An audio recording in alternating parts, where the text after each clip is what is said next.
All right, hello and welcome to those of you who are joining us in the audience and to our speakers here with us today. My name is Jamaica Gale. I'm the Deputy Director of the Global Innovation Forum. We are delighted to have the opportunity to organize this session today in partnership with Vital Voices. During today's session, encouraging globally engaged women entrepreneurs, we will be exploring how digitally enabled networks, tools, and trade policies can help reduce economic disparity and empower women to benefit from the significant opportunities that flow from exporting. And this is a very timely discussion. As we know, women and women-owned businesses experience severely disproportionate social and economic impacts from the pandemic. And as governments continue to develop economic recovery plans, it is crucial to emphasize that global markets represent untapped potential for women entrepreneurs. And we know when women export, they pay more, are more productive, employ their workers more, and report higher sales than their non-exporting counterparts, and when compared to male exporters. So today, I want to use this discussion to build on these themes and to explore the role of the global marketplace and the success of women-owned small businesses, to discuss some of the barriers to trade that exist for women, to highlight the impact of technology and digital trade in enabling women globally, and then of course, how governments can utilize partnerships, networks, trade agreements, and trade promotion programs to empower women-owned businesses. And we have a remarkable group of speakers here today, entrepreneurs and advocates of women's economic empowerment, each eager to discuss the role of trade and gender and how we can support women's economic empowerment. So first, I'd like to give a quick overview of the Global Innovation Forum, brief introductions of our panelists, and then we will turn to our speakers for a moderated discussion. So the Global Innovation Forum is a nonprofit based in Washington, D.C., and our goal is to connect entrepreneurs and small businesses with the resources that they need to succeed in the global marketplace. We emphasize how global engagement can improve the resiliency of small businesses and the role of governments in enabling entrepreneurs' global journeys. And then just as a reminder, you can use the Q&A function on the WTO platform to ask any questions, and then I will do my best to facilitate as many as time allows at the end. And with that said, I would like to transition to our panel. And again, I'm grateful to be joined by four extraordinary speakers. With us today, we have Stephen Dubois, Canada's ambassador and permanent representative to the WTO, and an international gender champion. Melissa Graham, who serves as the Director for Leadership and Social Impact for Vital Voices Global Partnership, a nonprofit that works with women leaders in the areas of economic empowerment. Josefina Urzeas, co-founder of Cilio Hammocks, a socially driven organization that seeks to alleviate poverty and promote gender equality through the manufacture and distribution of hammocks worldwide. And Sasiba Kimis, the founder and chief innovation officer of Earth Air, a Malaysian social enterprise that collaborates with artisans and refugees to build sustainable livelihoods for underserved communities. So with that said, I would like to jump right into the panel discussion. I'm going to ask each panelist to incorporate any additional opening comments or introductions alongside my initial questions. So starting with Ambassador Dubois. Ambassador, I know you've been very busy lately, and I would just like to thank you and Canada for your leadership on trade and gender, and also thank you for your leadership at the WTO recently on trade and health.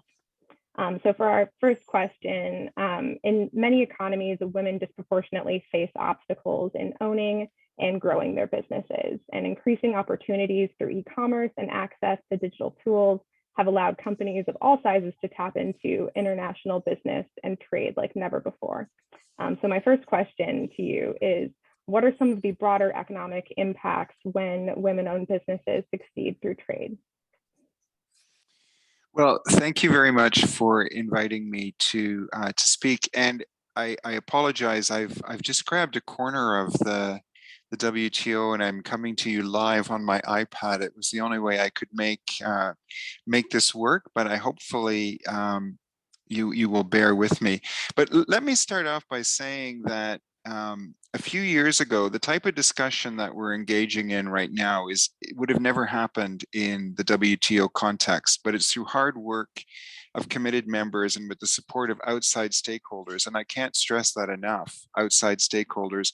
Gender issues are now becoming more fully integrated into our work on trade. And it truly is an important topic for the WTO to consider, because when we talk about expanding economic opportunity for women, we're really talking about enhancing the prosperity of society as a whole. And this is a message that we keep talking about here in Geneva. When women succeed, when businesses grow, it ripples through the economy. This should not be rocket science, but it seems like it is for some. So this is why Canada has been a strong supporter of integrating and mainstreaming gender discussions into the work of the WTO and into trade policy more generally. Enhancing opportunities for women in trade will pay dividends and bring those discussions into FTAs and the work of the WTO to help support our goals. And it's more important than ever that we look at the links between trade and gender, because the impacts of the pandemic on underrepresented and marginalized groups are being well documented, and sources have shown that they've always been hit the hardest. And that's sort of a negative way of answering your question, I admit, but it's something that's very important to keep in mind. So while barriers for women-owned MISMEs have always been present, the pandemic has definitely served to highlight the challenges that women face in the trade sphere. Now, we have been successful to a point of integrating gender considerations into the work of the WTO, but there's a lot more that can be done. But let me just talk super briefly about one real live example, and that is the gender provision that's in Services Domestic Regulation. The text is now pretty much agreed to, and the gender provision requires the signatories to the JSI not to discriminate between service providers and in licensing on the basis of gender. This is the first time that a rule has been created in a WTO context, and it's enormously important. And this is about women going out into the international sphere to provide services. And we have now said it's not appropriate for the licensing authorities in other countries to discriminate on the basis of gender. It seems like a small thing, and it's only one line in the text, but it's a rule, and it's the first rule. And for us, it's incredibly important. It recognizes the role of women in international trade. It recognizes that discrimination is a problem, and it recognizes that the rule is necessary and useful. I'll stop there. I have a lot more to say, but I'll say it when it's response to the other questions. Wonderful. Thank you so much. I'm really glad you brought that up. And again, thank you so much for you and Canada's leadership within the WTO. Next, I would like to turn to Melissa.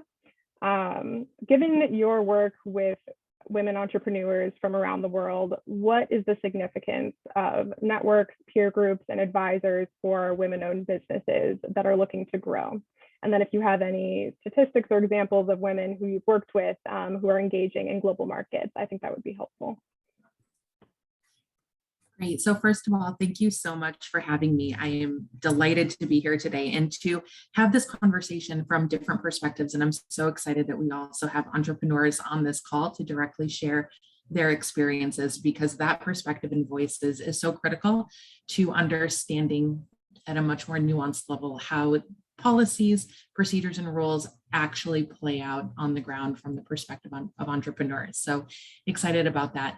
In response to your question, I want to respond from three different perspectives: the personal, the strategic, and the tactical. So what we see and what research has consistently borne out is that women entrepreneurs often experience a significant amount of isolation. Entrepreneurship in general is a very lonely endeavor, but women entrepreneurs typically have family or other social obligations that are overlaid on top of their experiences of running a business itself. And this can often be an isolating experience. That is standing in contrast to the experience that male entrepreneurs often experience, where they typically do have access to wider business and social networks that they can leverage for access to information, for introductions, for many different sources of business support that are often informal and yet critical to accessing new clients, accessing new markets, and ultimately growing businesses. So from the personal perspective, women entrepreneurs already tend to face a significant barrier just by virtue of how they exist within their context as women, and that gender component is really important to keep in the front of mind as we're thinking about what resources and approaches governments, nonprofit organizations, other entrepreneurial support organizations can undertake in order to support the growth of women-owned businesses.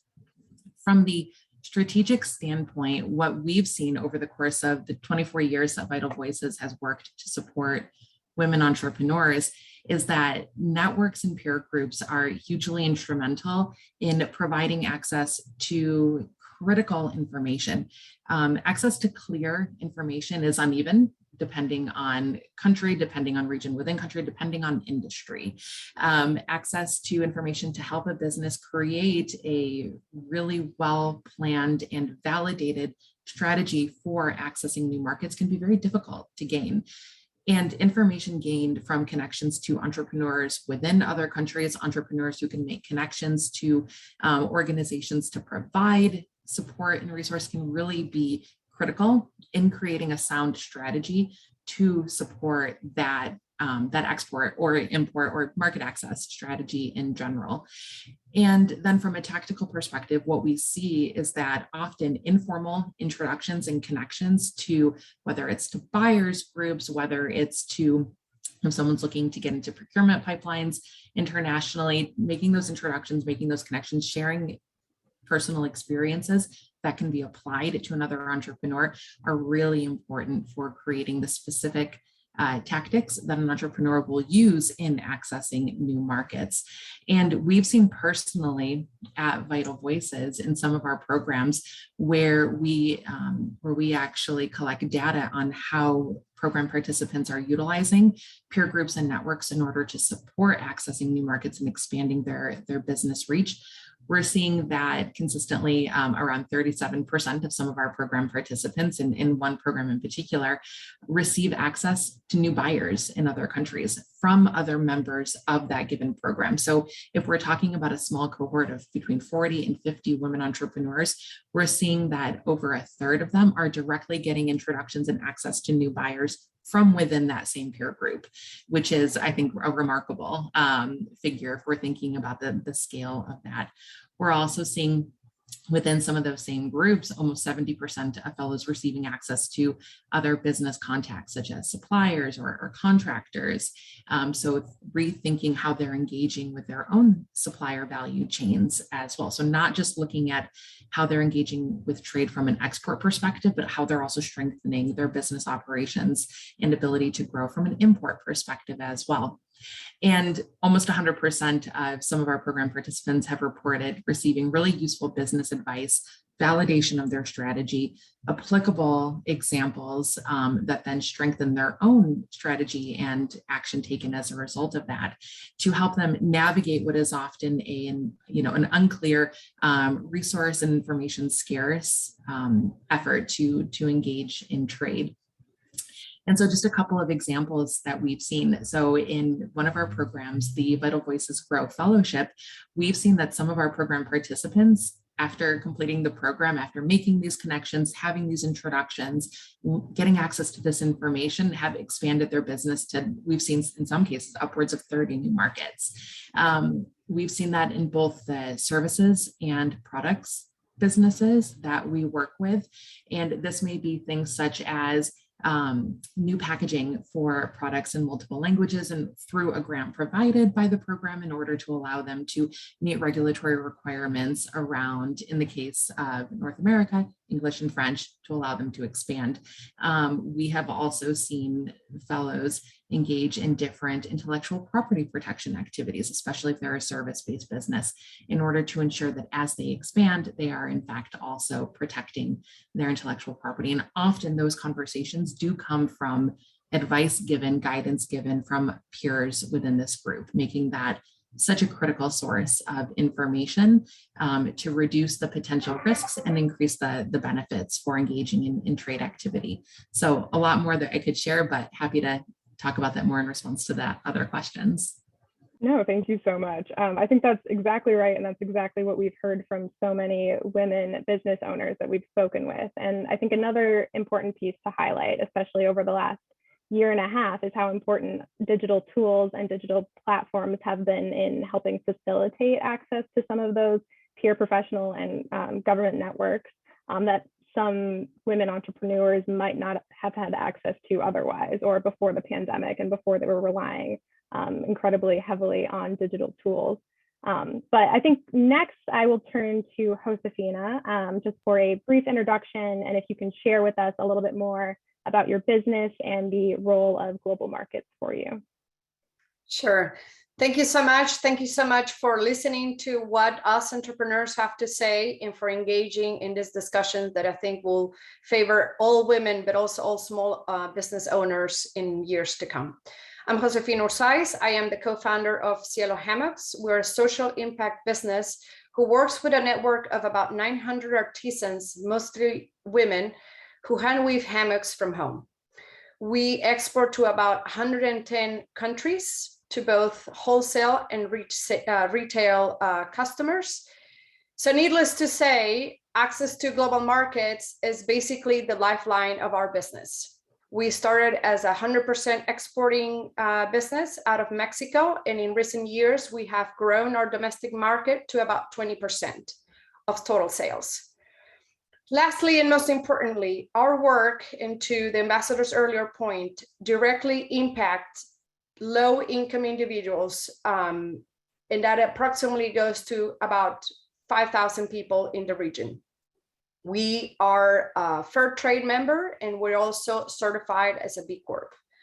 And that's briefly what we do, the business that we're in, and I'm happy to respond next to what are the nuts and bolts of the challenges that we see in the marketplace and in the exporting global markets. Wonderful. Thank you so much. Sasi, if you could start off just by telling us a little bit about your business as well in your own words, and we're especially interested in hearing how you are engaging in global markets. Sure. Thanks, everyone. Hi, my name is Sasi, and I'm the founder of Earth Air. And I run a similar business to Josefina. We work with particularly refugees and indigenous people in Malaysia. And our main product right now is actually jewelry and bags. So we create artisanal fashion. And we work with a network of about 120 direct artisans and a network of about 300 to 500 indirect artisans. And for us, we started as a B2C company. So selling directly to consumers and selling within Malaysia. And I think our exporting has ebbed and flowed at different points. Last year was pretty much almost zero. And this year it's picking up again. And I think we're at this point of the year, we're about 30 to 40% of our sales this year has been exports. So for us as well, we depend quite a lot on our export sales because of currency issues. I mean, in the sense that, a dollar that we earn abroad is worth a lot more in Malaysia. So it makes sense for us to focus on trying to grow our sales abroad. And there is a lot more awareness of, what ethical fashion is, what fair trade means. So we are also fair trade certified. And in Malaysia, we are the only company in the whole country that's fair trade certified. So in terms of sustainability and ethical fashion and thinking about those sort of issues, we find that clients outside of Malaysia tend to be more aware and more appreciative in what we are doing. So it's an easier sell there's less for us to educate the consumer on. So we're very keen on continuing to grow our presence globally. Wonderful. Thank you so much for sharing. And thank you all for laying the groundwork for this discussion. I think next I will turn back to Ambassador Devoir. You already touched on this a little bit, but from your perspective, what barriers to trade exist for women, and what are some possible policy solutions to ease some of those challenges? Thank you. Thank you very much. Well, we do know that barriers exist, and some of them are not unique to women. Some of them are the same barriers that SMEs would face. And I'm saying that most, the challenges that I'm talking about really are in the context of SMEs, but there are issues that are compounded and are unique to women. And that is that women-owned SMEs tend to be smaller, lower revenues, lower growth. And the strategy of these SMEs tend to be survival oriented as opposed to wealth accumulation or an investment focus. So all of these factors combine to mean that women-owned firms have greater challenges to engaging in trade. It means that they lack access to a range of important inputs to ensure a strong growing company, including information and market intelligence, training and skills development, financing. Melissa talked about the lack of a network as well, which is a absolutely viable or interesting observation. Women-owned firms are also challenged by time constraints due to family responsibilities, which affects their ability to grow their businesses. So the first thing we need to do is recognize that policies do not impact all groups the same way. Policies that appear gender neutral on the surface can ignore specific challenges that women face and can increase their challenges in engaging in trade. And to identify these failures of policy and to find ways of addressing them, we need to have solid data on women in trade. We have some data on this, but we need to do more. So by finding the gaps in women's engagement in trade, we're able to identify the solutions that will help bring women into the international system. I just wanted to point out as well that our Trade Commissioner Service in Canada now has women-focused business delegations and trade missions to new markets and prominent global trade shows and events, including those on providing opportunities for women-owned businesses through supplier diversity programs. And this is a recognition that there are particular barriers and particular issues that women entrepreneurs face.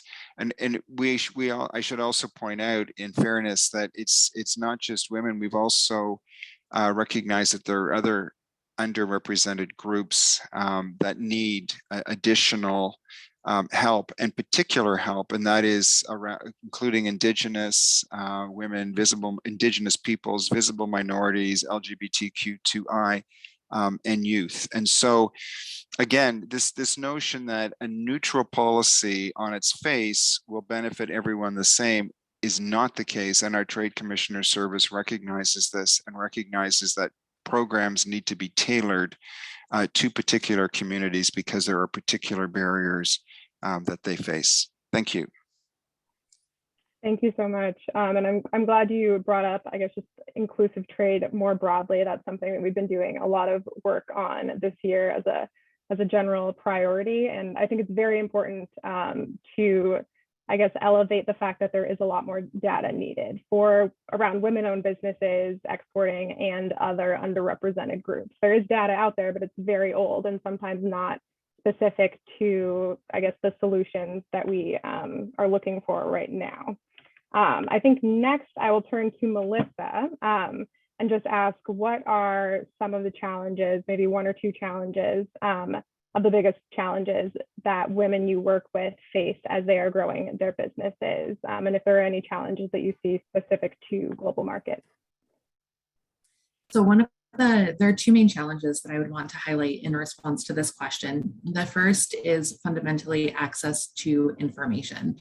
And that is a big answer because it encompasses a lot of other types of challenges that entrepreneurs often face. So a lack of access to information may make it difficult to have clarity on the specific trade regulations that govern your ability to access an array of markets, right? Information is not as easily accessible and easily understood for every market that an entrepreneur may be looking to connect with. So consistent access to information to help entrepreneurs in understanding the particular export-import requirements for every market that they may be looking to engage with. Information on understanding any legal requirements around protecting their operations, protecting their intellectual property, navigating contract disputes, or other legal challenges when they are operating in multiple markets, depending on where they're domiciled and where they're operating. Clear and affordable access to information to navigate those situations is really critical. Information to help entrepreneurs identify what markets would be the most advantageous for them to expand into. And here, this is something where Vital Voices has actually leveraged partnerships in order to provide access to that type of information for some of our program participants. So there are organizations such as one of our partner organizations, Webport Global, which has a cloud-based platform that is designed to increase the number of people and entities actively participating in the global trade community. And so there have been certain of our program participants who have been able to connect with this digital platform in order to access trade databases, leads, connections, have a buyer warehouse where they can sell, where they can access others. And that's really critical. And so thinking creatively about those partnerships as a solution to this barrier of accessing relevant information. The second piece that I would want to quickly mention is around finance. So it has been a barrier that we've seen entrepreneurs face where products may get held up at customs for unknown reasons, for unknown lengths of time, and that can result in significant challenges from a cash flow perspective, which can actually threaten the overall viability of the business if it isn't resolved and if there isn't access to financing, short-term financing to cover that situation. In thinking through how do we cover the often increased lag times in payments to entrepreneurs. And we know that women entrepreneurs have a significantly greater challenge in accessing adequate, timely financing on terms that are useful for businesses. And this has a direct impact on their ability to engage in trade activities and is another significant barrier. Thank you so much. Next, we're going to go to Sasi and Josefina, who I think may have some personal experience with both of those barriers that you mentioned. So I think Josefina, will go to you first. Can you identify one or two of the biggest challenges that you personally have experienced when growing your business globally? And then as an add-on to that, if there are any specific challenges that you have faced as a woman starting and growing your business? Thank you. Absolutely. I will mention a couple of them. And I think these barriers, we should recognize this as you're thinking of what policy would work and what not regionally, right? All women are not affected the same way, whether you're in Latin America or you're in Europe or you're in Africa or you're in Asia or the United States. We're affected in different ways. And to that point, I will refer to what I can speak of, speaking from the Latin American perspective. One of the biggest challenges is access to capital, and it's not accessing it, is the cost of capital. It is open, and it doesn't matter whether you're a man or a woman, is the fact that financing is just too expensive. And when I compare that to financing for small businesses in the United States, and I'm pretty sure in Europe as well, the cost of financing is, or support for small businesses is there, and in Latin America is still prohibitive. And so you're assuming that small business owners have to self-finance some of their projects. The other is, and to Jamaica's earlier point, that technology has democratized access to markets. And there has been a huge change in how we're doing and engaging in business globally. We have, to an extent, got rid of the middleman, because I can go now directly to my consumer, and it wasn't a huge investment in finding that consumer, because I use platforms such as Amazon or Etsy or Shopify and other technologies that have very little cost and allow us to get to that consumer. However, the biggest constraint for being a small business is the amount of our production, right? And if you're not a service and you have actually a product, when you have small scale productions, then the logistics of it and the cost of exporting it is the challenge. And from, say, the Mexican perspective, when we are exporting a handful of items, is too expensive to have to hire the custom agency plus the Mexican tax to get that product to my final consumer, as opposed to shipping a container, right? And small businesses are typically not shipping containers at a time. My typical package averages from 1.5 kilos to 300 kilos of product. And so that is, I feel, the biggest challenge. How can we democratize as well the logistics part of it, and how this larger policies could perhaps focus on supporting small businesses, put a cap of sales of $3 million and below. How can we ease those barriers going across nations with online platforms and lowering cost of fees or taxes associated with those exports to promote the access of small businesses? I think those would be the key ones for us. Wonderful. Thank you so much. And then Sasi, I'll turn to you for the same question. If you can just share one or two of the biggest challenges that you've experienced while exporting and growing your business. And then if you've experienced any that are specific to being a woman. Sure. I think for me specifically, I think one of the challenges that I would say is perhaps not being taken seriously as a female entrepreneur.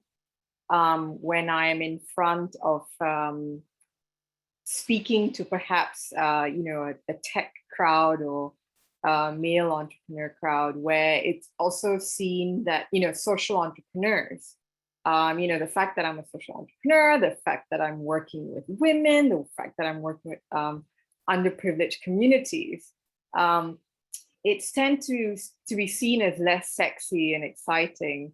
And I was frustrated at that. Now I kind of decided I don't care and just keep doing what I'm doing.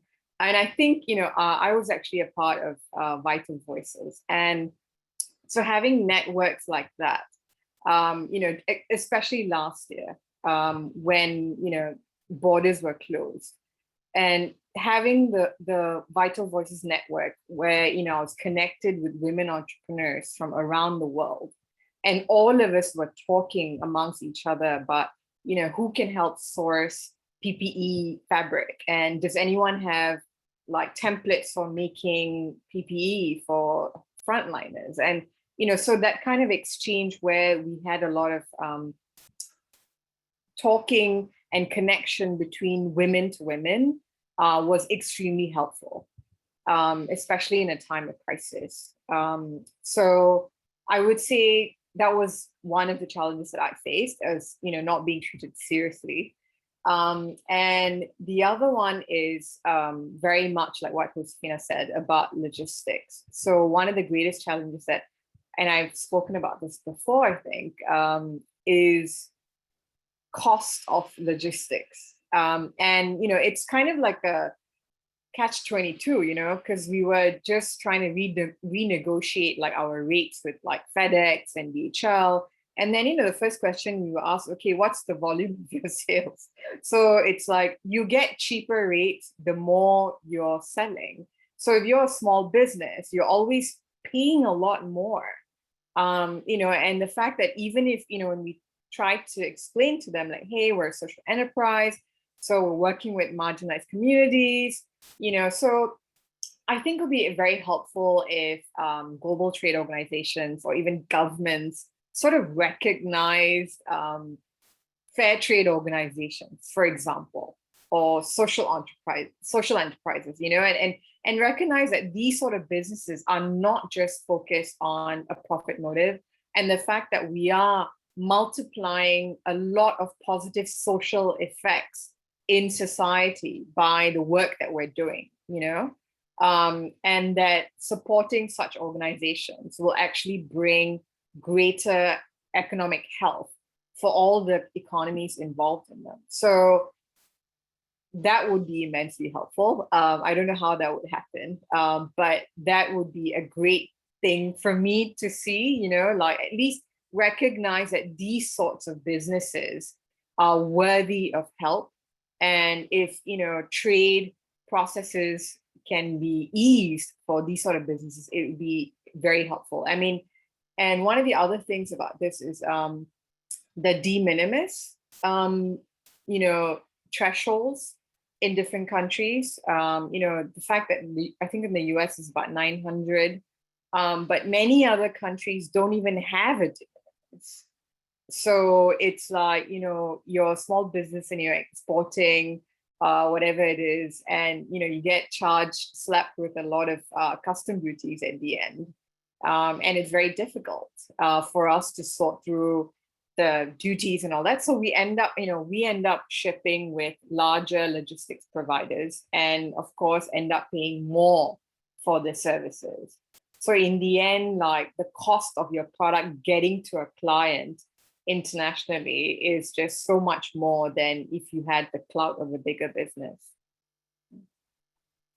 Wonderful. Thank you so much for sharing that. And to your first point, I think that is, I mean, both of the barriers and challenges that both of you shared, all of them, I think are things that we just hear time and time again. They are shared across the board with women entrepreneurs and small businesses more generally. And just about not being taken seriously. I spoke with a woman entrepreneur a couple months ago this year who shared a very similar barrier where she just domestically was not being taken seriously at all. And her solution was focusing more on international business and international markets. And through that, she grew her business internationally and just more generally built it up, I think by like 200 or 300%, she said. And then she decided to come back and focus a little bit more on that domestic market. And that is something that, one, helped her kind of like grow that confidence and like get taken seriously domestically as well as internationally. And I just thought that was a very interesting story. And again, something that is across the board, I think, experienced very often. And then I think, so Josefina had a chance to share a little bit about e-commerce platforms and digital tools. I just want to follow up quickly, Sasi, and see if there's anything, I guess, just related to how e-commerce platforms or digital tools have helped you engage in cross-border trade that you wanted to share. Yeah, definitely. I mean, so we use Shopify, which has been a lifesaver for us to access international e-commerce. And we use PayPal and obviously social media, which has been extremely helpful in reaching clients all over the world. And we are also part of a pioneering program with UNHCR, the UN Refugee Agency. So we were one of the first organizations in the program that was working with refugees and making high-end products made by refugees. So we got a lot of coverage through this affiliation. And so there's the Made 51 website, which is made51.org, which gave us a lot of traffic from the Made 51 website coming onto our website and helping us grow our sales. So we've been very reliant on like even things like MS Tools and Google Drive and QuickBooks, you know, all of these tech tools that help us to run our business remotely, especially during the pandemic last year when we were all working remotely. And we were still making like PPE for frontliners. And, you know, so we were able to do all of this through things like Zoom and WhatsApp. WhatsApp is a big one for us because a lot of our artisans obviously do not have access to computers, don't browse the web. And, so WhatsApp is like the most basic app that we use to communicate with even the most remote rural artisans that we work with. That's how we like send drawings over and send voice notes over and instructions and feedback and things like that. So WhatsApp has been a great tool for us. Wonderful, thank you. Oh, Sophia, go ahead.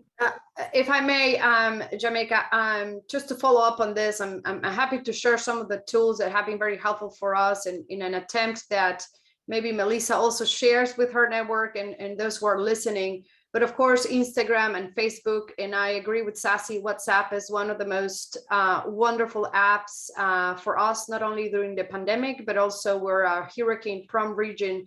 And there were times where we couldn't access the houses of our weavers, and via WhatsApp, we were able, as Sassy described, to provide the designs and make sure they were also fine. One of the things we realize when you're working with low income people is that their life depends on you. And so we were able to continue to communicate and know that we're fine via WhatsApp.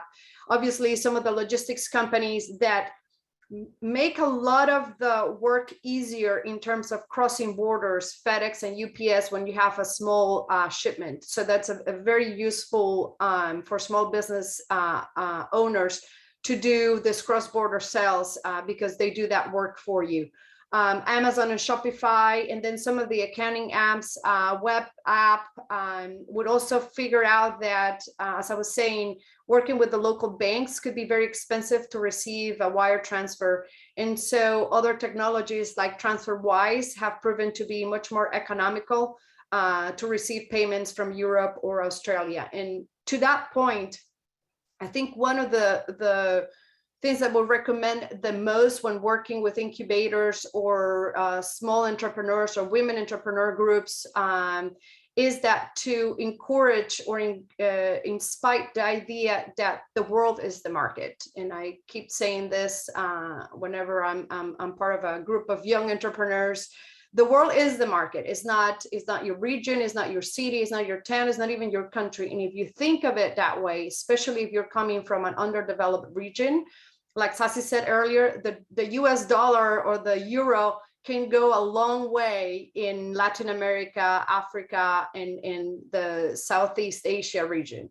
And so if you think of that as not only a market, the Western market, Europe, North America, as somebody who would appreciate the product, but also has the disposable income to spend in your product or service that perhaps does not exist, a market that size does not exist in our regions. And so encourage that and put that as a priority to think of global markets as the market of that product or service you are working with. Wonderful, thank you so much. Next, Ambassador, I think we have a couple questions in the chat about the relationship between the digital divide and gender and how that can work into the WTO. So if you can just talk a little bit about the importance of digital trade to gender inclusion in the trading system, I think that would cover a couple of the questions we have. So let me just say that this conversation is fantastic. It's great to have women entrepreneurs as part of this discussion because it certainly demonstrates the work that needs to be done, but also suggests to me that from a trade policy perspective, we're on the right track. This notion of using e-commerce platforms in order to access markets, Josephina's last comment about the globe is your market is completely fascinating and music to our ears for those of us in Geneva.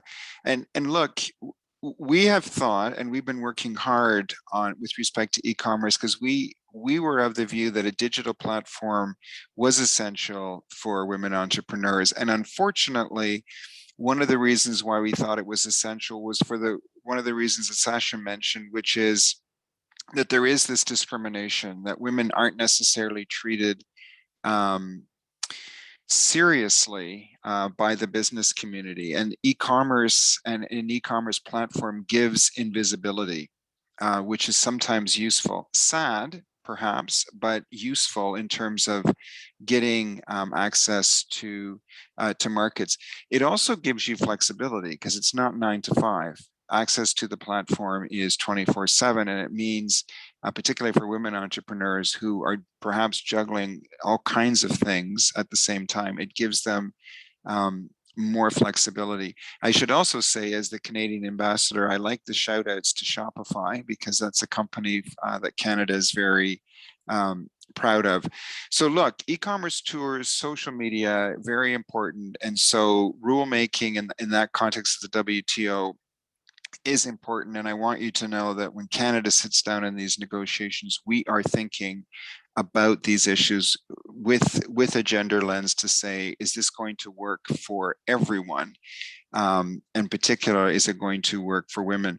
But the other thing I would say is we do have an issue here in that women entrepreneurs lag in adopting e-commerce platforms and adopting the very things that you were talking about, like the pay networks and these systems. And so it's great to hear that they are being used, but there is a lag. And so to the extent to which we can encourage more access to those platforms, the better off we will be in unlocking the pathway to economic success.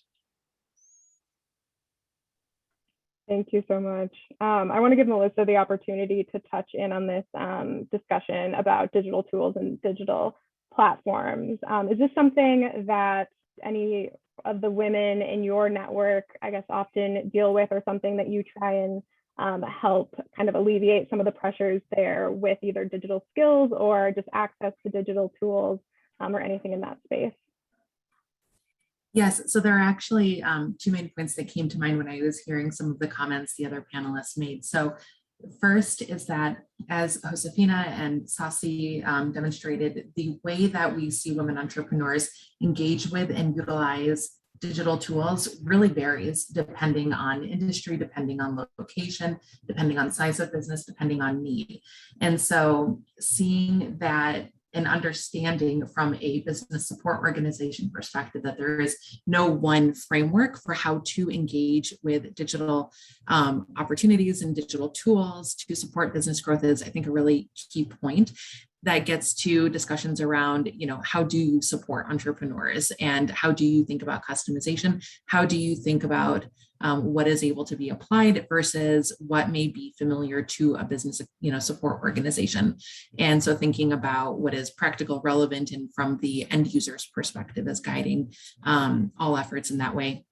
The second piece that we've actually seen quite a bit over the last 18 months of the pandemic is how critical digital trade has been for entrepreneurs in situations where otherwise their businesses may not have been able to continue. In particular, we've had a number of entrepreneurs who are originally based in Lebanon, operating in Lebanon, that due to the banking crisis and then due to the pandemic had to radically adjust how their business operated and where their market was, and shift their market almost entirely outside of Lebanon in order to continue keeping their employees employed, to continue having those jobs be sustained, and otherwise to avoid, the potential closure of their businesses.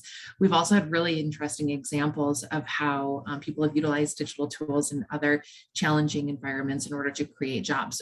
We've worked with an entrepreneur based in Gaza who her business provides IT solutions for companies primarily based in Europe. And so she has been able to create a significant amount of employment entirely through providing those services abroad using a variety of different tools and platforms, and also navigating payments in a variety of ways as well. And so really the flexibility offered through the ever-increasing array of tools available is incredibly critical for entrepreneurs, but for those organizations and governments interested in supporting the growth of those entrepreneurs, understanding that there is no one solution appropriate for every entrepreneur, every context, and designing any intervention or support with that in mind is so critical. Thank you so much. And thank you so much just for touching on that. I guess just that idea that there are just so many entrepreneurs that really did rely on digital tools for their survival of their business. I think it's referred to sometimes as like the digital safety net. Just that there were so many businesses all around the world in so many different situations that if not for just like the plethora of digital tools available would have had to close their doors. And in some cases, even when they did physically have to close their doors, were able to continue doing business virtually and through digital trade. But I think that leads nicely into what I think might be my last question, just touching on a little bit more the role of government and the WTO in advancing women's entrepreneurship and participation in the global marketplace. But I think, Ambassador, if we can turn to you first for this one, how would you like to see governments utilize trade agreements and trade promotion programs to empower women-owned businesses to succeed and connect globally? So I think what's really critical is that we bring a gender lens to our trade policy and to our trade negotiations, and that we mainstream gender responsive and inclusive provisions, including provisions that support Indigenous women across various chapters of free trade agreements, across the negotiations here at the WTO. I already talked about services domestic regulation and the gender provision that we were successful in inserting into that text. We also have the joint statement initiatives on e-commerce and MISMEs. And there we are, when we're in the negotiations, applying a gender lens. What we need to do is keep asking the question. We have to keep challenging the assumption that trade rules are neutral in their impact and realize that they are not. But I also have to say to you that it is important that we have data, and it's important that we have stories. It's important that we get the information. So this is one reason why I'm eating up everything that I'm hearing today, because these are the sorts of things that animate trade policy. These are the real life stories that will make a difference. And this isn't new to a certain extent, in that trade policy has always been driven by our commercial interests. We've always talked to business. We've always asked, and we've always sought trade rules that helped our businesses. But we did it in a gender blind way, and we didn't ask the more particular questions. And so what's really important now, if we're going to grow the pie, if we're going to all become wealthier and grow economically, is to change the way we ask the questions and to apply that gender lens. It's a bit of a slow process. I've talked about one provision in services domestic regulation. We have started inserting gender chapters into the various FTAs, but the importance of these is that we have started asking the questions and applying the gender lens. And I'll just leave it there, but to say data is incredibly important. And the anecdotal stories and evidence are incredibly important for us to continue to push for gender responsive trade policy. Thank you so much. Melissa, I'm going to turn to you next. As governments design future policies and programs, what can they do, or what is something you think should be considered to reduce barriers for globally minded women entrepreneurs? So the ambassador already touched on one of the really important pieces that I had also wanted to mention, which is to ensure that regulations, policies, and rules that are designed to be gender neutral are in fact not actually creating barriers for women entrepreneurs looking to engage with trade, right? That's critical. We know that how things are written are not necessarily how they play out on the ground when a woman entrepreneur shows up at a border and is attempting to engage directly. But really foundational to all of that, I think, is to come back to the point of access to information. Access to information that is clear, that is accessible, that is able to be found and utilized wherever that woman entrepreneur is.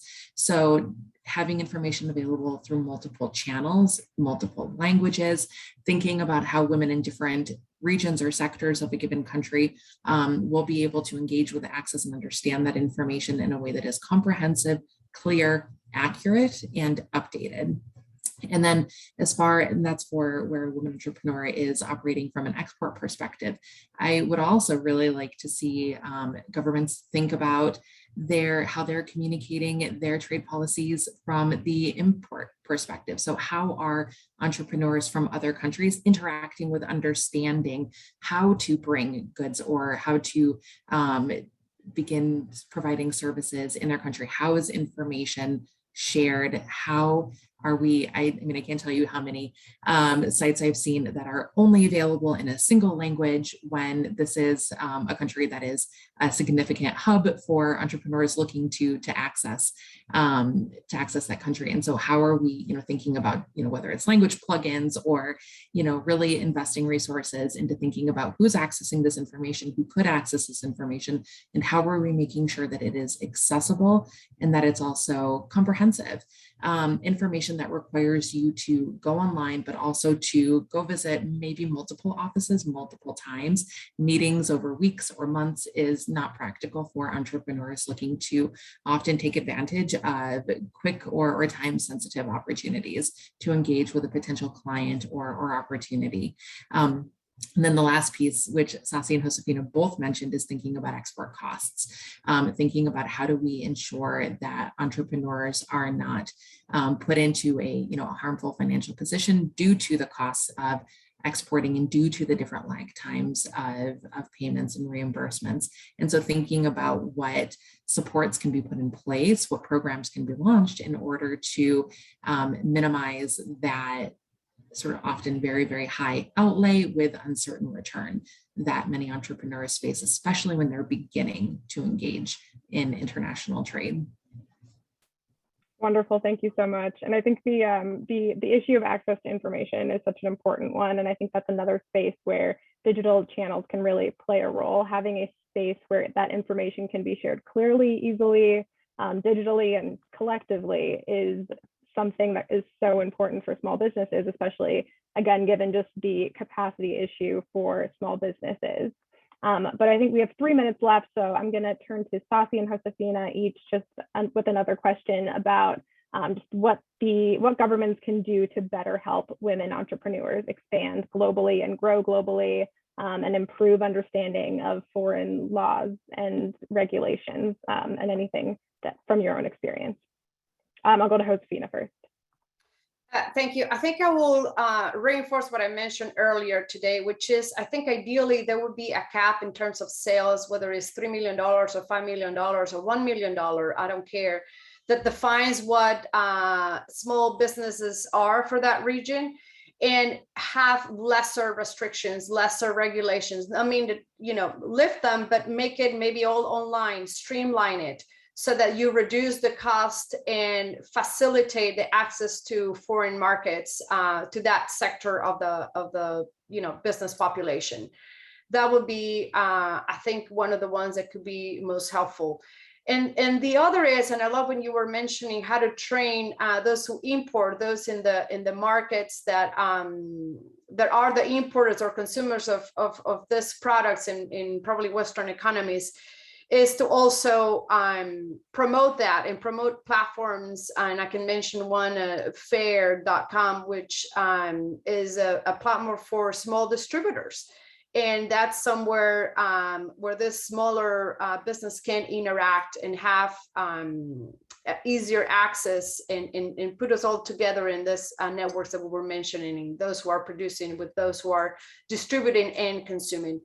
And last but not least, I hate to say it, and maybe I think it is English for the time being, the language that is unifying, that is allowing this conversation to happen, that somebody like me in Mexico who was raised in Spanish, I'm allowed to access all these markets because I can read English, because I can communicate in English. And so sometimes we forget to see that part of why some of these populations have been segregated away and that access to information is because most of this information is in English.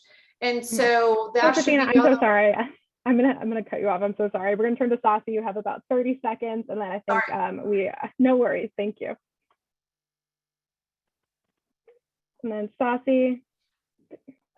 Sorry, Josefina. Yeah, I think for me, one of the things that I'm trying to do right now in Malaysia is we're having meetings with the Ministry of Finance and trying to get the Malaysian government to give special tax treatments for social enterprises, and trying to get them to recognize us, that we're not NGOs and we're not regular businesses, we're in between, and that we need to have a tax classification for social enterprises that's separate from how they treat normal businesses. And to give us tax incentives that is normally given to large businesses, but recognize the work that we're doing. So I think that is one of the big ways, at least in Malaysia, that we are trying to lobby for. Wonderful. Thank you so much. So we are out of time. So I would like to thank our speakers so much for joining us today for this very important conversation and for providing all of your important and very crucial perspectives on these issues. And to those in the audience, thank you so much for joining us virtually. It has been a pleasure engaging with you all. But thank you and have a wonderful rest of your day.